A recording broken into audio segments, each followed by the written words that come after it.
Hi friends, कैसे हो? जय श्री श्याम। आज हम राजस्थान जीके में आर्ट एंड कल्चर का एक नया टॉपिक लोक देवता के अंदर हमने एक पाबू जी को पढ़ लिया था पहले। अब हम लोक देवता में गोगा जी को पढ़ने जा रहे हैं आज। तो गोगा जी सबसे पहले अपन देखते हैं गोगा जी का जन्म कब हुआ? 1003 में कहाँ हुआ? ददरेवा चूरू के अंदर हुआ। चूरू के अंदर अपन हनुमान जी का मंदिर भी देखते हैं। सालासर हनुमान जी का मंदिर भी है, चूरू के अंदर ही है। अब इनका जो गोगा जी का वंश कौन सा था? चौहान। और जो चौहान होते हैं तो चौहान वंश की उत्पत्ति इतिहासकार चंद्रवरदाई जानते होंगे गाइस, आपने सुना होगा। इतिहासकार चंद्रवरदाई के अनुसार यानी जो चौहान होती है, चौहानों की उत्पत्ति अग्निकुंड से मानी जाती है और अग्निकुंड से वैसे 4 वंशों की उत्पत्ति हुई है। और इनके लिए चौहान वंश के लिए यानी थे, तो इनके लिए कहा गया है पृथ्वीराज चौहान भी चौहान वंश के थे। तो उनके लिए एक दोहा मेरे को याद आया, तो वो सुनाता हूँ आपको। 4 बास 24 गज अंगुल अष्ट प्रमाण, ताऊ पर सुल्तान खड़े मत चूके चौहान। यानी जब पृथ्वीराज चौहान की को आंखों से नहीं दिखता तो वो उन्होंने उसके जो उनका फ्रेंड था वो उनको ये गाकर सुनाता है और उस हिसाब से वो उसको तीर लगाते हैं और वो उसको मारा जाता है सुल्तान। तो यानी एक बार वापस सुनाता हूँ। 4 बास 24 गज अंगुल अष्ट प्रमाण, ताऊ पर सुल्तान खड़े हो मत चूके चौहान। इनकी पंक्ति है।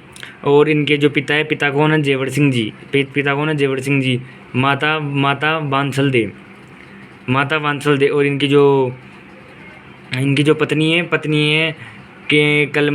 केलम दे। ये क्या है? ये कहाँ की प्रिंसेस है? फालोदी की प्रिंसेस है केलम दे। ये कहाँ की प्रिंसेस है? ये केलम दे फालोदी की प्रिंसेस है।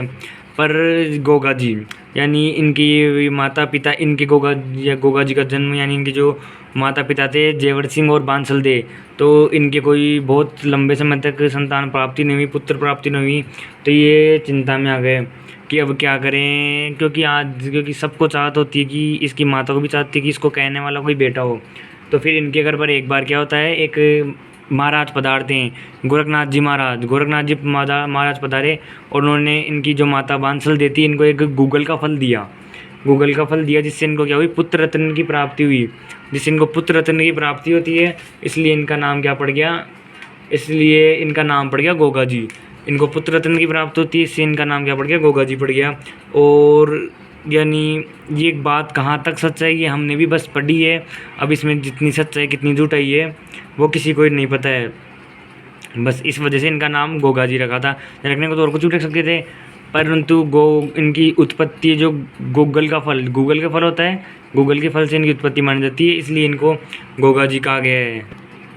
और इसी चरण में यानी जो अब इनकी शादी हो जाती है, ये इनकी कहानी है जो अपन को पढ़ने को मिलती है। केलम जैसे इनकी शादी हो जाती है, शादी नहीं होती है, ओनली इनकी जब तक सगाई होती है। तो केलम दे गई, सावन का महीना चल ही रहा था, केलम दे गई मेले में घूमने। अब केलम दे चल गई मेले में घूमने और उनको ख्याल आ रहा गोगा जी का। तो केलम दे को क्या होता है? देखो ये है केलम दे को क्या दिखता है? एक रोज़ का फ्लावर दिखता है, यानी एक गुलाब का फूल दिख गया। केलम दे ये है, मान लो ये है केलम दे। ये गई इसको गुलाब को तोड़ने। ये जैसे गुलाब को तोड़ने जाती है तो इस गुलाब की झाड़ी होती है, तो गुलाब की झाड़ी के अंदर क्या बैठा था? एक सर्प बैठा रहता है। तो ये सर्प क्या करता है? केलम दे को डस जाता है और केलम दे वहाँ क्या हो जाती है? मूर्छित। केलम दे हो गई मूर्छित। और इस बात की जानकारी किसको लगी? अब इस बात की जानकारी लगती है गोगा जी को। तो गोगा जी को जैसे जानकारी लगी, गोगा जी वहाँ आए और गोगा जी क्या है? एक मंत्र साधना जानते थे।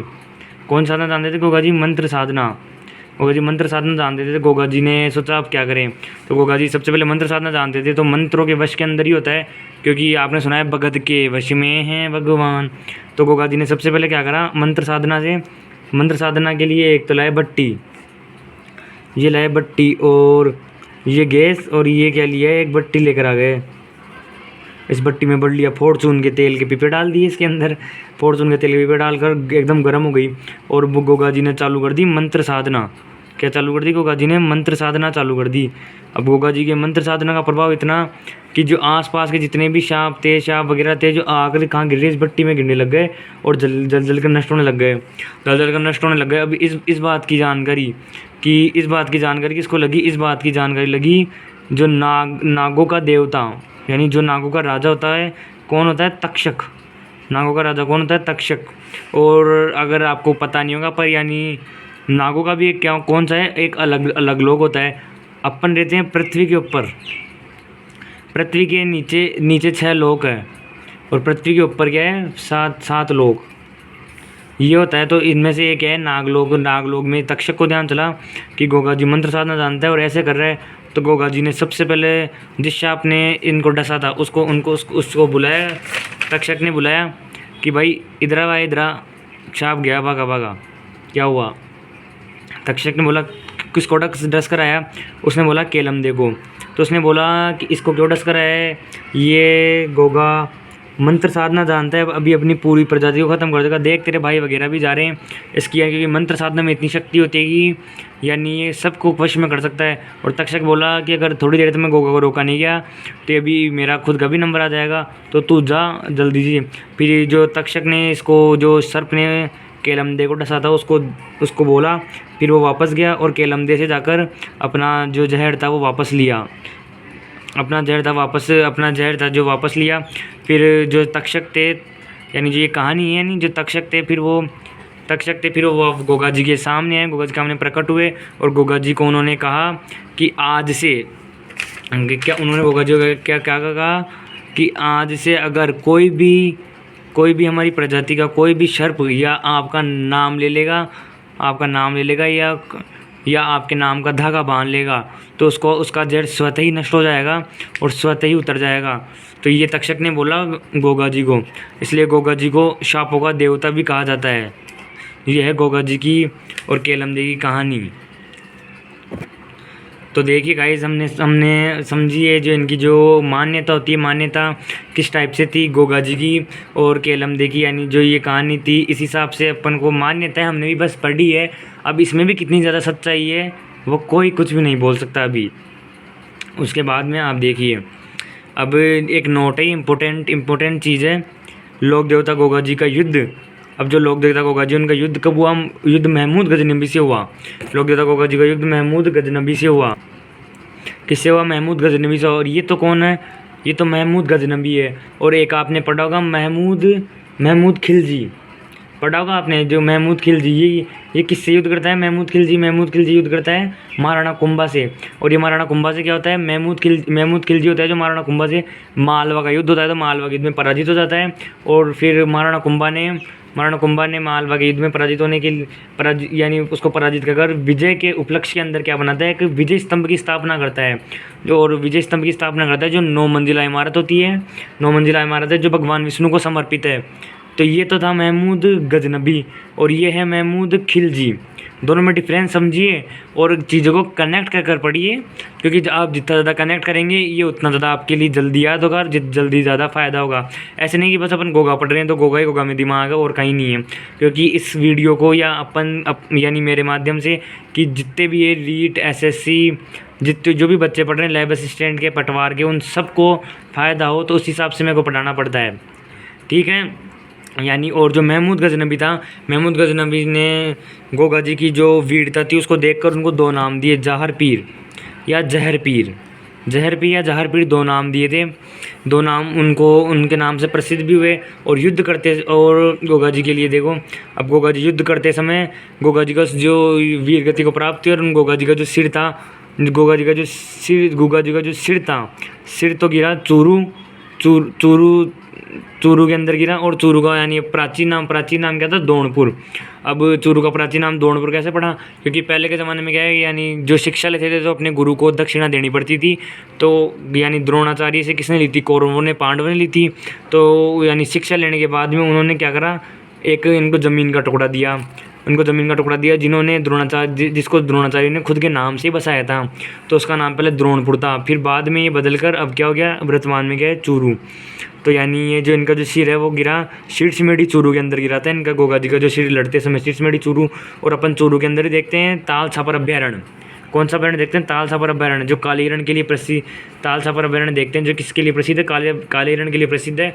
और काले हिरण के लिए तो आप भूल भी नहीं सकते, सलमान खान तो कभी नहीं भूल सकता, वो इसके अंदर बहुत बार जोधपुर हाई कोर्ट में जा चुका है। और इनका जो धड़ है, धड़ कहाँ गिरा, दुर्मेड़िया गोगामेड़ी। दुर्मेड़िया गोगामेड़ी ये कहाँ है, नौहर। नौहर क्या है, नौहर हनुमानगढ़ में है, और हनुमानगढ़ में क्या है, बटनेर दुर्ग। ये कहाँ गिरा इनका, देखो जो इनका सिर था वो तो सिरसमेड़ी चूरू में गिरा, और जो धड़ था वो गोगामेड़ी नौहर हनुमानगढ़ में गिरा। और जो मेड़ी शब्द का अर्थ, मेड़ी शब्द का शाब्दिक अर्थ क्या देखते हैं अपन, मेड़ी शब्द गोगामेड़ी, मेड़ी का क्या होता है, ऊंचा उठा हुआ स्थान, ऊंचा उठा हुआ स्थान होता है। और अब आगे देखते हैं, इसी क्रम के अंदर हम गोगा जी के प्रतिवर्ष भाद्रपद कृष्णा नवमी को गोगा नवमी के रूप में मनाया जाता है। कौन सी, कृष्णा नवमी को गोगा नवमी, कृष्णा नवमी को गोगा नवमी के रूप में मनाया जाता है। इस दिन राजस्थान के किसान होते हैं जो अपने हल तथा हाली, यानी जो उनकी फसल वगैरह होती है उनको जो जोतने के लिए काम में आता है हल, और हाली को 9 गांठों वाली एक राखी बांधता है। 9 गांठों वाली क्या होती है, 9 गांठों वाली एक राखी बांधता है, जिसे गोगा राखड़ी कहा जाता है।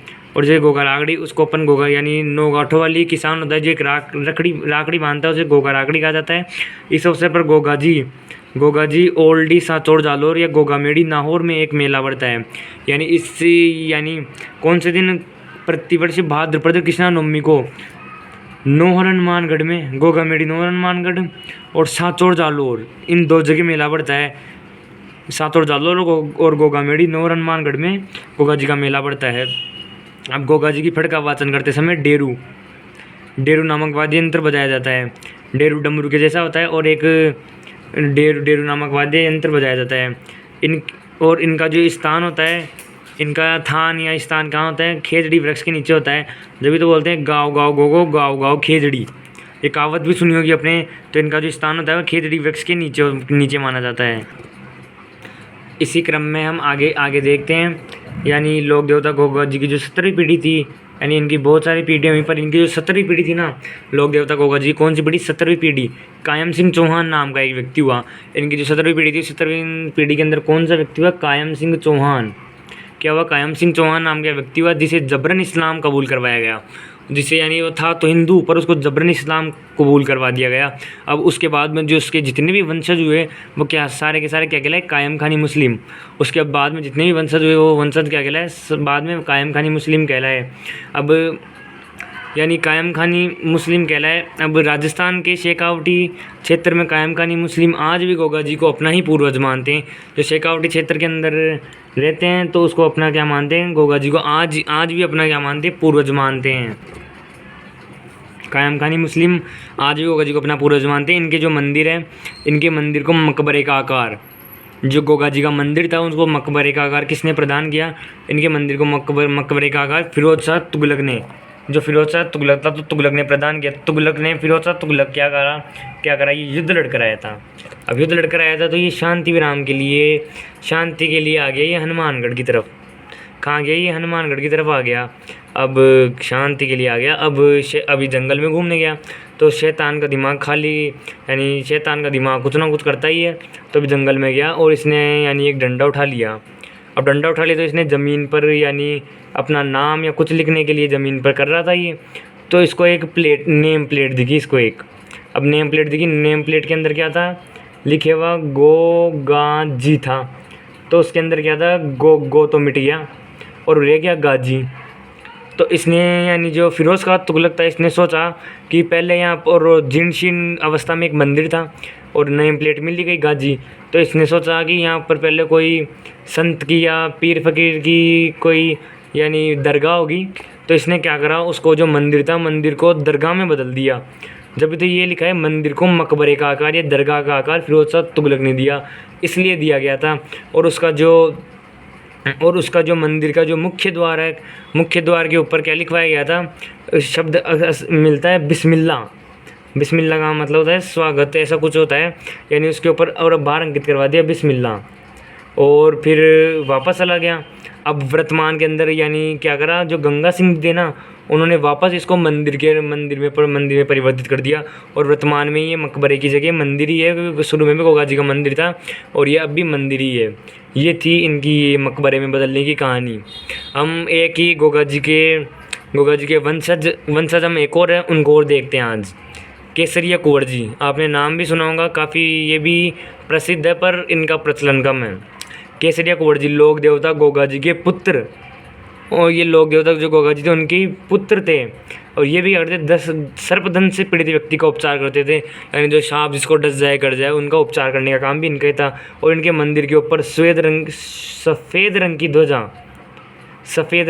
फहराई जाती है। और पचरंगी ध्वजा कौन से को, यानी रामदेव जी के ऊपर, इनके ऊपर श्वेत यानी सफ़ेद रंग की ध्वजा फहराई जाती है, सफ़ेद रंग की ध्वजा फहराई जाती है। तो गाइज़ आज हमने ये देखा गोगा जी को, इनकी जो कहानी थी वो देखी, केलमदे से इनका विवाह के बाद में वो सांप डस ले गया वो वाली देखी हमने। उसके पहले इनके जो यानी इनकी उत्पत्ति कैसे, यानी ये इनकी पुत्र प्राप्ति गूगल फल से भी इनकी माता को, इसलिए इनका नाम गोगा जी रखा गया। और फिर हमने ये देखा कि इनको कायम खानी मुस्लिमों के अंदर परिवर्तित कर दिया। इसके बाद में हमने देखा ये फिरोज शाह तुगलक वाली की, फिरोज शाह तुगलक ने उसको मंदिर को मकबरे में कैसे परिवर्तित किया। उसके बाद में हमने इनका जो पुत्र है केसरिया कुंवर जी उसके बारे में पढ़ा कि ये भी बस सर्पदंश से पीड़ित व्यक्ति का इलाज करते थे। तो गाइज़ एंड फ्रेंड्स आपको वीडियो कैसी लगी, अच्छी लगी तो लाइक करें, कमेंट करें एंड शेयर करें एंड ज़्यादा सब्सक्राइब करें, मेरा सपोर्ट हो रहा है जिससे मेरे को अच्छा मोटिवेशन मिले मैं और आपके लिए और अगले से अगला टॉपिक बनाते रहूँ। तो हमारा अगला टॉपिक होगा Ramdev ji. Thank you for watching videos guys.